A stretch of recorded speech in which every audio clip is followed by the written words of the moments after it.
Yes, students, a very good morning. So, this is lecture number 2 of chapter number 2, electrostatic potential and capacitance. Yes, in the previous lecture, we had discussed about potential energy, potential difference, and we have calculated potential due to a point charge, right? આપણે છેલ્લે potential due to a point charge ની formula derive કરી હતી, જે હતી kq by r, right? Yes, અમુક ફોર્મ્યુલાસ મેં તમને કીધી હતી, ખાસ યાદ રાખજો. u is equals to qv કરીને હતું અને v is equals to electric field into distance હતું. Yes or no? ડન. આટલું આપણે ડિસ્કસ કરેલું હતું. ઓકે, તો લેક્ચર નંબર 2 માં પહેલા આપણે ડિસ્કસ કરીએ તમારી ટેક્સ્ટ બુકનો એક્ઝામ્પલ 2.1 સ્ટુડન્ટ્સ. એક્ઝામ્પલ 2.1 હું તો કહું છું આને બોર્ડમાં એમસીક્યુ તરીકે માર્ક કરજો. ઓકે, ઓફકોર્સ બોર્ડમાં આ ચેપ્ટરમાંથી 4 માર્ક્સનો ક્વેશ્ચન બને છે અને આના પછીનો જે ટોપિક છે potential due to a dipole, very important topic, એ 4 માર્ક્સમાં આવી શકશે. ચલો એ કરશું ડિસ્કસ. પહેલા એક્ઝામ્પલ 2.1 માં જોશું કે છે due to calculate the potential at any point P due to a charge આપ્યો છે સ્ટુડન્ટ્સ 4 into 10⁻⁻⁷ કુલમ અને કેટલા ડિસ્ટન્સ છે 9 સેન્ટીમીટરે. તો શું કેલ્ક્યુલેટ કરવાનું છે? Potential. Potential due to a point charge શું થાય સ્ટુડન્ટ્સ? કે Q by R. I hope તમે સોલ્વ કરી લેશો, બધી વેલ્યુ આપી જ છે. 9 સેન્ટીમીટર ને મીટરમાં કન્વર્ટ કરજો. ઓકે, બીજો ઓપ્શન, એમાં મતલબ બીજો ક્વેશ્ચન પૂછ્યો છે. Obtain the work done in bringing a charge 2 into 10⁻⁹ coulomb from infinity to a point P. Okay, એક ચાર્જ છે જેની વેલ્યુ છે 2 into 10⁻⁹ કુલમ સ્ટુડન્ટ્સ. આને તમારે ઇન્ફાઇનાઇટ થી ઈ પોઈન્ટ પી સુધી લાવવામાં કેટલું વર્ક કરવું પડે? તો શું મળ્યા હતા બોલો? પોટેન્શિયલ એ 1 કુલમ ચાર્જને લાવવા માટેનું વર્ક, ક્યુ કુલમને લાવવા માટેનું વર્ક શું થાય? Okay, Q into V. Very simple. જે રીતે કરવું એ રીતે. આનો આન્સર તમને જે આવ્યો ઇન્ટુ ક્યુ, 2 into 10⁻⁹ ઇન્ટુ જે તમારો આન્સર છે આનો ઈવડું મૂકી દો. એવું પૂછ્યું છે કે શું વર્ક ડન પાથ ઉપર ડિપેન્ડ કરે છે? No, because electric field is a conservative field. Conservative ફિલ્ડમાં વર્ક ડન પાથ ઉપર ડિપેન્ડ નહીં કરે. ડન. Clear students? ડન. ચલો આઈ જાઓ potential due to a dipole. This is an important topic. Potential due to dipole. Electric ડાયપોલના લીધે કેટલું પોટેન્શિયલ બને છે? ઓકે, યસ સ્ટુડન્ટ્સ, આ 4 માર્ક્સ તરીકે બોર્ડ માટે એક આઈએમપી ક્વેશ્ચન છે. ઓકે, આ ખાસ ધ્યાન આપજો. યસ, ઓફકોર્સ જો તમે કોઈ બી રેફરન્સ બુક જોશો તો આનું ડેરિવેશન અલગ રીતથી આપ્યું છે, જૂની બુકમાં અલગ મેથડથી આપ્યું છે, પણ હું તો જે તમને એનસીઆરટી ને ટેક્સ્ટ બુકમાં મેથડ છે એનાથી ડેરાઇવ કરાવીશ. આઈ નો થોડી લેન્ધી મેથડ થશે, પણ ઇટ્સ ઓકે. તો શું છે કે આપણે બોર્ડમાં માર્ક્સ કટ ન થાય એ ધ્યાનમાં રાખીને કહું છું. ડન. શું કહે છે જો, there is a short dipole. Dipole એટલે -q + q, આ સેન્ટર, આ ડિસ્ટન્સ 2a, એટલે અહીંયાથી આટલું a, અહીંયાથી આટલું a. ક્લિયર ને સ્ટુડન્ટ્સ? ડન ને? ઓકે, ડાયપોલ મોમેન્ટ ક્યાંથી ક્યાં હોય? માઇનસ થી પ્લસ, એટલે આ ડાયપોલ મોમેન્ટની ડાયરેક્શન થઈ. Okay, clear? આ ડાયપોલના લીધે મારે અહીંયા પોટેન્શિયલ જોઈ છે પોઈન્ટ પી ઉપર. બહુ વધારે ડિસ્ટન્સ થઈ ગયું, થોડું ઘટાડ દો. અહીંયા જોઈ છે પોઈન્ટ પી ઉપર, which is at a distance R. Okay, એકદમ શાંતિથી જઈએ. શું છે આ? એક ડાયપોલ છે. -q + q, the total separation between them is 2a. તો સેન્ટર થી a અને a. આના લીધે મારે r જેટલા ડિસ્ટન્સ છે p પોઈન્ટ ઉપર પોટેન્શિયલ જોઈ છે. ઓકે, ચલો કોઈ વાંધો નહીં. હવે dipole moment is from -2 plus. A dipole moment અને r સ્ટુડન્ટ્સ, ડાયપોલ મોમેન્ટ અને r વચ્ચેનો એંગલ છે થીટા. આ બધું બહુ ખબર હોવી જોઈએ, નાની નાની વસ્તુ. એમસીક્યુઝ આવશે તો પ્રોબ્લેમ થશે. ઓકે, તો હવે મારે પોટેન્શિયલ જોઈ છે, તો પોટેન્શિયલ કોણ બનાવે? એક આ બનાવશે. એક કામ કરો ને, આ પોઈન્ટ પી છે ને થોડું આવી રીતે બુકમાં આપ્યું છે ને એક્ઝેક્ટ એ રીતે જોઈએ. અહીંયા આ આર. ઓકે, પોટેન્શિયલ બનાવશે કોણ? કોના લીધે પોટેન્શિયલ બનશે? તો કે એક પ્લસ ક્યુ ચાર્જના લીધે અને એક માઇનસ ક્યુ ચાર્જના લીધે. ઓકે, પ્લસ ક્યુનું પોટેન્શિયલ અહીંયા, લેટ અસ સે આ ડિસ્ટન્સ r1. ઓકે, આ બધા પોઝિશન વેક્ટર છે. આ r2 ક્લિયર. પ્લસ ક્યુ ચાર્જનું પોટેન્શિયલ પ્લસ બનશે, માઇનસ ક્યુ ચાર્જનું પોટેન્શિયલ માઇનસ બનશે, તો total potential at point P કેટલું થશે? તો કે potential due to plus Q charge plus potential due to minus Q charge. એવડું. અને આપણે ઓલરેડી ડિસ્કસ થઈ ગયું છે સ્ટુડન્ટ્સ કે પોટેન્શિયલ એક સ્કેલર ક્વોન્ટિટી છે, એટલે વેક્ટર કે એવું કંઈ નું આવે, પોઝિટિવનું પોટેન્શિયલ પોઝિટિવ, નેગેટિવનું પોટેન્શિયલ નેગેટિવ, દેટ્સ ઇટ. ચલો અહીંયા થોડું મેથ્સ વધારે આવશે. આનું શું થાય? પોઈન્ટ ચાર્જનું પોટેન્શિયલ કે Q by r1 minus K Q by r2. Negative charge એટલે નેગેટિવ પોટેન્શિયલ. ડન, એકદમ simple. K Q can be taken common, 1 by r1 1 by r2. આવું થાય. આવી જાવ થોડું વેક્ટર્સ પણ હવે તો મેં તમને એકચ્યુઅલી 11th થી તમને બધા બી તમારા બી બધા ટીચર્સે કીધું જોઈએ વેક્ટર વગર બધું નકામું થઈ જશે. તો ઉપરનું જુઓ, અને એ કહેશું r1, જો આવું લખાશે એ, સર એ તો ડિસ્ટન્સ નથી, હા એ પોઝિશન પણ રિપ્રેઝન્ટ કરે. આ r1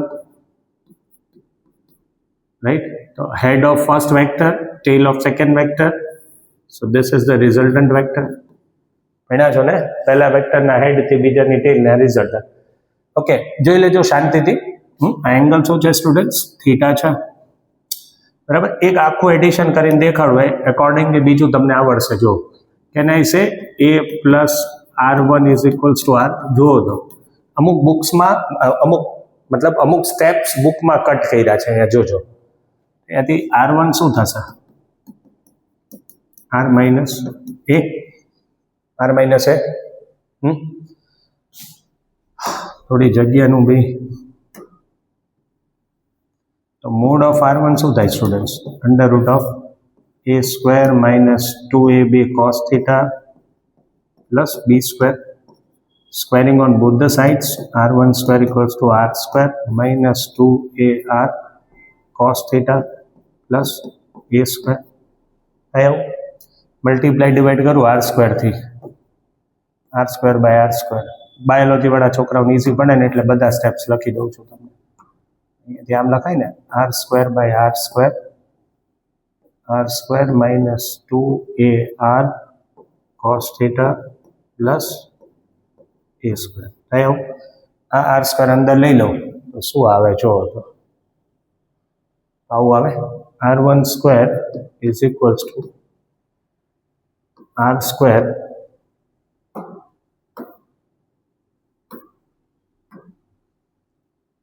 સ્ક્વેર આ અંદર લઈ લઉં છું, 1 minus 2ar cos theta by r square, એટલે 2a cos theta by r plus a by r the whole square. જુઓ તો બરાબર કર્યું છે મેં.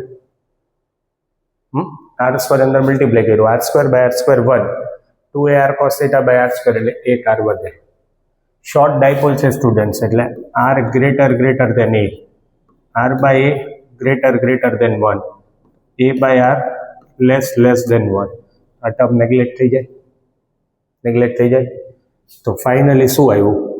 r1 square is equals to r square 1 minus 2a cos theta by r. Can I say r1 is equals to r 1 minus 2a cos theta by r raised to 1 by 2. Take your time. જો શાંતિથી આને પહેલા જો મેં અહીંયાથી I repeat, આ a r1 r, આ જો head of first vector, tail of second vector, result. a plus r1 is r1 r minus r minus a under root of a square minus 2ab cos theta plus b square. Square કર્યું, root કાઢ્યું, r સ્ક્વેરથી multiply divide કર્યું, as it is લખ્યું. આ r square અંદર multiply કર્યો, તો r square by r square 1, 2ar cos theta by r square એટલે 2a cos theta by r. એકદમ ધીમે જવું, a square by r square એટલે a by r the whole square. It's a short dipole એટલે r જ્યાં ગોતવાનું છે distance એ કરતાં ક્યાંય વધારે છે. r greater than a, તો r by a greater than 1, તો a by r less than 1. So this term can be neglected. A neglect કરીએ એટલે આટલું બચ્યું સ્ટુડન્ટ્સ, રૂટ કાઢ્યું. બોલો આટલું આવડ્યું? જોઈ લો, ટેક યોર ટાઈમ. ફાઇન. હવે એક બીજું એડિશન સમજીએ આપણે. ક્લિયર? જો અહીંયા હું આટલું રફ કરી દઉં છું આ વચ્ચેનું. હવે તમે જોજો અહીંયા પાછું વેક્ટર એડિશન આવશે. ઓકે, જો એક r1 આપણને મળી ગયું. ડન ને? ઓકે, એ r1 આપણે અહીંયા મૂકી દેશું અહીંયા. હવે આવી જાઓ r2 નું ડેરિવેશનમાં. આની જેમ જ આવડી જશે. હવે જો તમે અહીંયાથી આ a, આ r2, આ r. ઓકે, થોડું ક્લિયર કરી દો. r2 r. હવે આ એંગલ લેવો પડે સ્ટુડન્ટ્સ. આ એંગલ કેટલો થાય? Pi minus theta. જો શાંતિથી જુઓ, this is theta, this will be 180, so this will be pi minus theta. થયું? આમાં શું થાય? a head, ત્યાંથી tail, resultant. r2 શું થાય સ્ટુડન્ટ્સ? r minus a. આટલો જ ફેરફાર કરવાનો થશે. તો મોડ ઓફ r2 શું થાય? Root of r square minus 2ar cos pi minus theta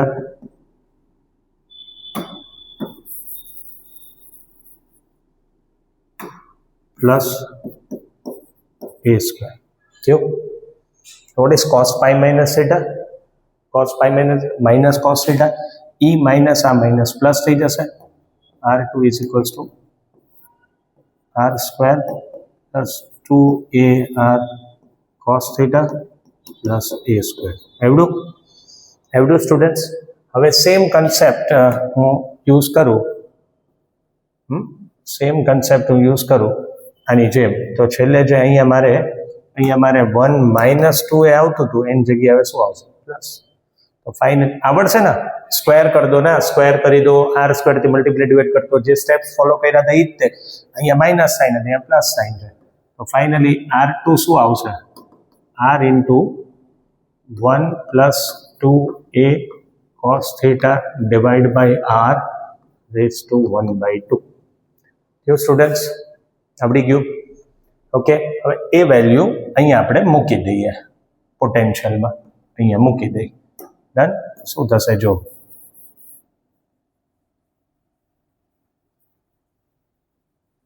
શું થશે જો? આમાં સબસ્ટિટ્યુટ કરીએ એટલે v is equals two kq 1/r1 એટલે 1/r1 ની જગ્યાએ r into 1 minus 2a cos theta by r raised to 1/2 minus 1/r1 plus 2a cos theta by r raised to 1/2. Hey, 1/r can be taken common. અને હું ઉપર લખું તો 1 minus 2a cos theta by r raised to minus 1/2 minus 1 plus 2a cos theta by r minus 1/2. થયું આવું? ખબર પડી?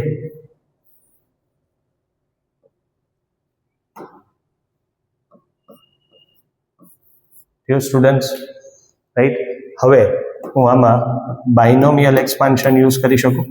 બાયનોમિયલ expansion પહેલા યુઝ ક્યારે કરાય?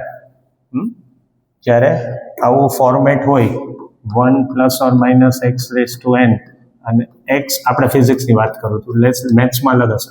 એક્સ લેસ ધેન 1 હોય તો પાવર હોય આગળ આવી જાય. આપણે જુઓ તો a/r બહુ ઓછું છે 1 કરતાં, તો આ 1 minus x raised to n, આ 1 plus x raised to n where x is less than 1, right?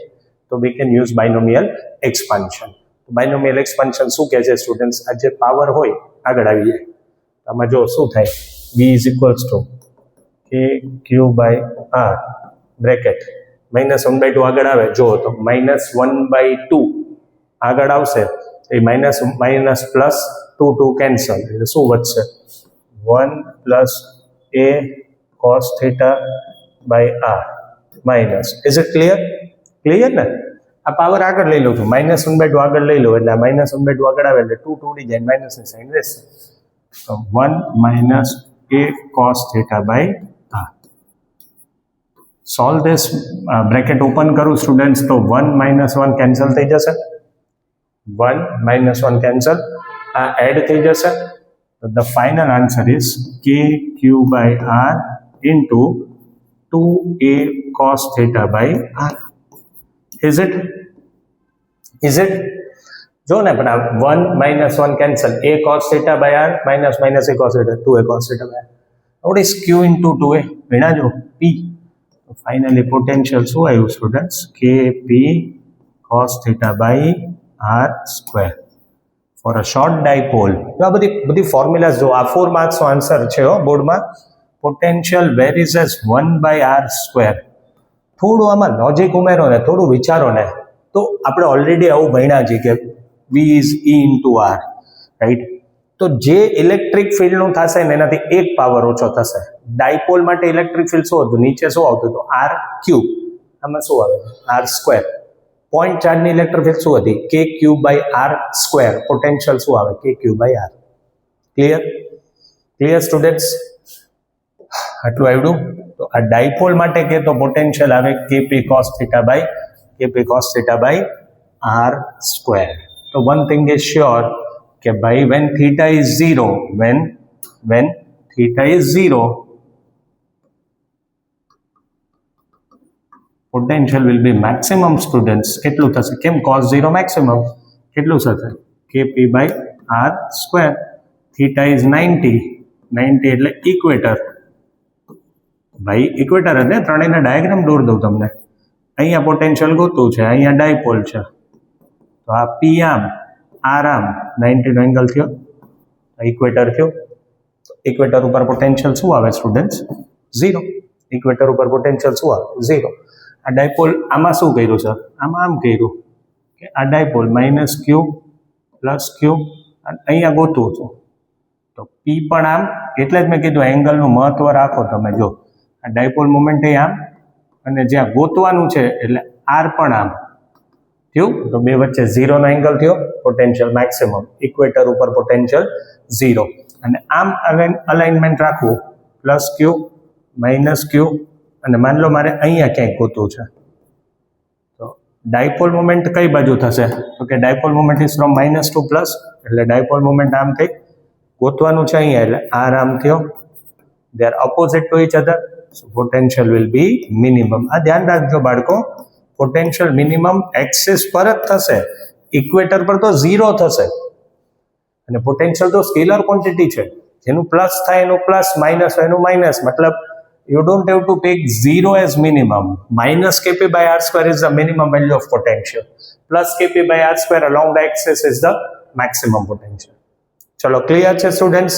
હું વિડીયો લાંબો નહીં કરું, પણ ડેફિનેટલી એવું હું કહીશ તમને કે આ આન્સર પ્રોપરલી કરજો. આ 4 માર્ક્સમાં બોર્ડ ઘણી બધી વાર પૂછે છે. હવે આપણે આગળ, જો કે તમે કહેતા હોય તો એક નાનકડો ટોપિક થઈ જ હશે, એવું બી નથી. Potential due to system of charges છે. ચલો ને, કાંઈ વાંધો નહીં, નેક્સ્ટ લેક્ચરમાં આપણે એ કરશું, potential due to system of charges.